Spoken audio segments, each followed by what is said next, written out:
Welcome to Prince Shorthand House 24 volumes KC series. I am going to dictate transcription number 39 and 40. I am going to dictate both exercises continuously at the rate 80 words per minute. Be ready. Start. In presenting this report, my first duty would be to thank the Debar Commission for preparing this valuable document. The Commission have gone deep into the various aspects of this problem and have produced an important and valuable document.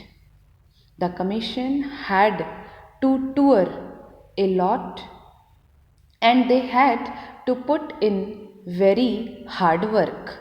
I should like to convey my thanks and congratulations to the chairman of the commission, Shri Debar, and also to his other colleagues for this useful contribution. As the House is aware, the problem of the scheduled tribes has been constantly engaging the attention of the government since the constitution was framed and adopted. Still, the government were not satisfied with the actual progress made. It was in that context that the government appointed two committees before the Debar Commission was appointed. The first was the Elvin Committee, which especially dealt with the problem of the tribal blocks. The second committee was appointed on the suggestion of the Estimates Committee to study the problem of the backward communities especially. On top of that, in pursuance of Article 339 of the Constitution, the government appointed the Debar Commission, and now it is for the House to give its opinion on the recommendations made by the Commission. Our desire is that as soon as the Parliament, this House as well as the other House has discussed this report and expressed its views, we will go ahead with the recommendations made and we will certainly like that they are implemented as early as possible. I do not want to enter into generalities, but it must be said that our country is vast and our problems are also immense. Generally, we are a very poor country, and it is true that during the British days we did not actually realize what poverty meant. People suffered without much protest, but now, when the country is trying to go ahead with economic development, it is but natural that every section of our community should like to progress simultaneously. I think if we are frank, we should admit that there are certain weaker sections of our community in the country who have not made as much advance and progress as others have done. It has therefore become very important that we should lay special emphasis on the development of the scheduled castes and the scheduled tribes. It is necessary, therefore, that we should carefully consider the various recommendations made and see what we can do to to achieve a certain target within a prescribed period. The scheduled tribes have been living in isolated places, far off places, not connected with roads. They do not have any amenities of life, neither medical aid nor even proper educational facilities. We have to bring them out of that situation, and we must try to integrate those people with other sections of our countrymen. It is far from my mind to suggest that we should impose anything on them, whether our customs or our culture, though the culture is more or less common throughout the country, but every community has its own conventions and customs. Therefore, when I say that there should be complete integration, I do not mean to suggest that there should be imposition of anything on the tribal communities as such.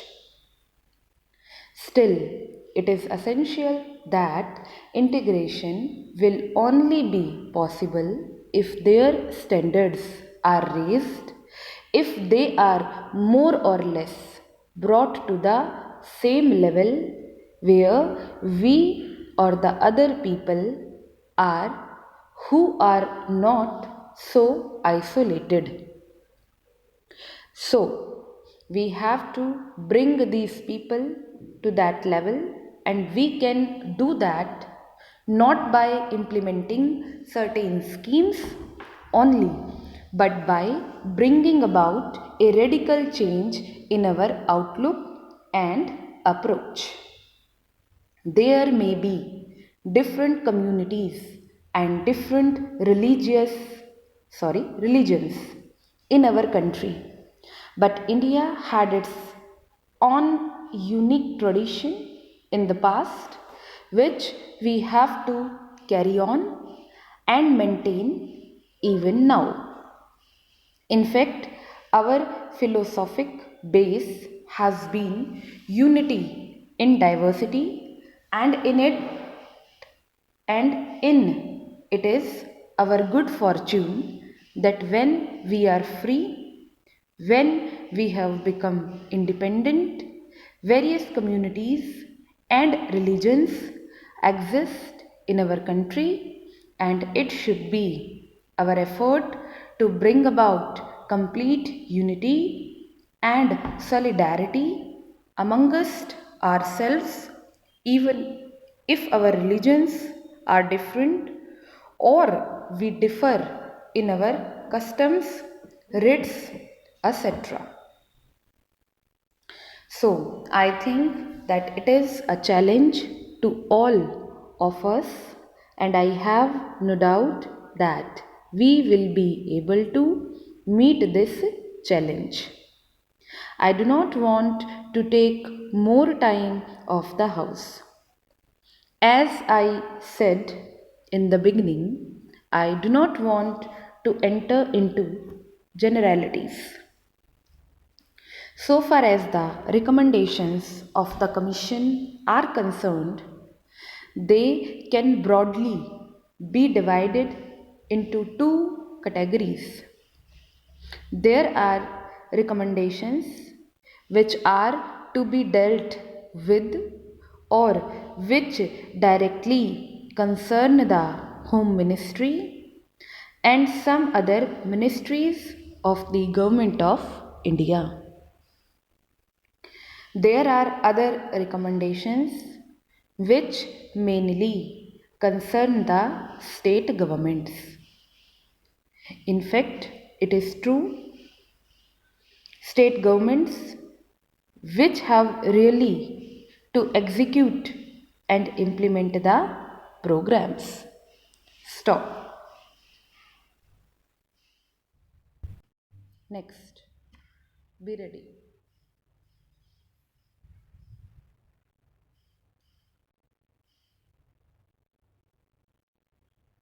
Start.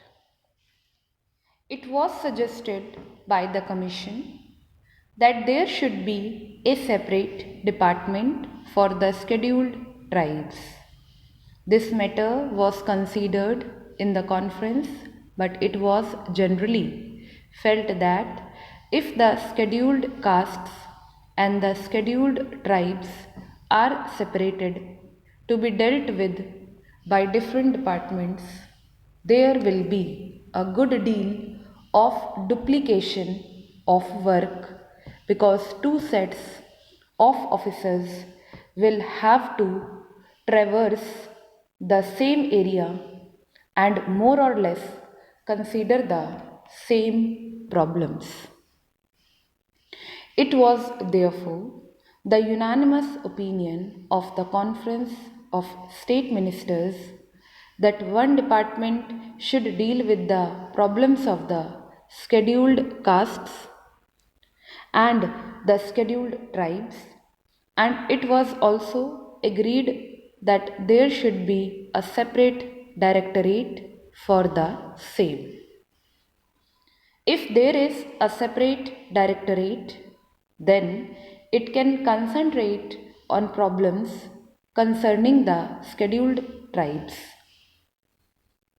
It was also suggested that this directorate, which will have to be set up in all the states and especially in states where the population of the scheduled tribes exceeds 1 million, should also look after the work relating to the denotified and the nomadic tribes, in addition to, as I said, the work relating to the scheduled tribes.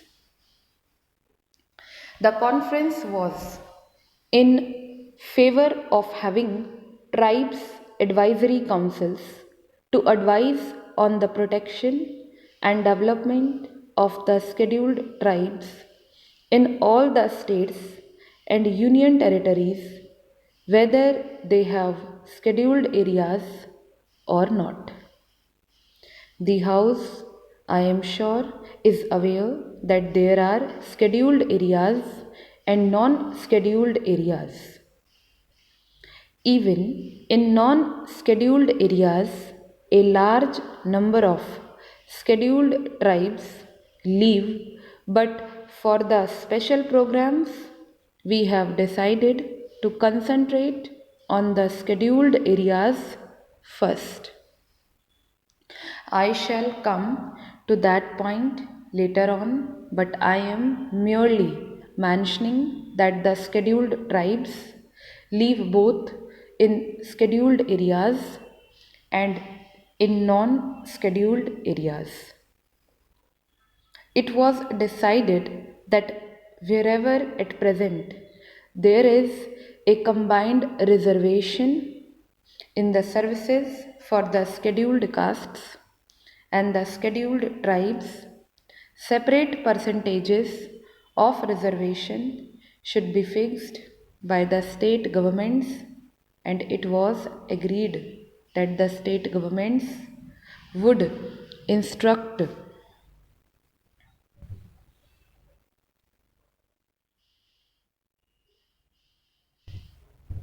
all local authorities like municipalities, panchayat samitis, Jilla Parishads, etc., to follow the policies laid down by them in regard to the representation of all scheduled tribes in the services. It was decided to have a small committee of officials from the Tribal Welfare Department and the different departments at the state level to ensure coordination. The conference also agreed that there should be a section under the Chief Secretary for evaluation of the Tribal Welfare Program. If all these and other decisions taken at the conference are implemented with speed as it is hoped they will be, there will be considerable improvement of the conditions which exist at present. I also want to mention, Madam, that we were told in the conference that this work was going to be entrusted to the Zilla Parishads and Panchayats, and some of the schemes which have to be implemented in the rural areas will be executed by the Panchayats and the Zilla Parishads. Well, I welcome this suggestion, but I only wanted to caution the district authorities and the state governments not to leave everything to the Zilla Parishads and Panchayats and have no supervision and watch over their work. My fear is that because this will be a new work for them, they may not be able to bestow enough attention to the problems or the schemes concerning the scheduled tribes. They will have many other things to do. So, it would be necessary that the district authorities should keep constant watch and they should function as the friend and guide of the panchayats and the Zilla Parishads. Madam, there are two major schemes in respect of the scheduled tribes in the central sector of the program, which are controlled by the Ministry of Home Affairs and on which the entire expenditure is borne by the Government of India. These are the schemes of tribal development blocks and the scheme relating to promotion of cooperation among the scheduled tribes, particularly in the form of forest laborers, cooperative societies and labor contract societies. The Ministry of Home Affairs appointed a special working group on cooperation about a year ago, and its report is expected shortly. That group will make detailed recommendations regarding other matters pertaining to the cooperative movement in areas predominantly inhabited by the scheduled tribes. We hope that on the basis of the working group recommendations, it will be possible to energize and expand the cooperative movement in tribal areas, and that the cooperatives will become the effective instruments for promoting the economic development of those areas. The other program, which is the major one and in which a great deal of interest is being evinced by the tribals themselves, is the program of tribal development blocks.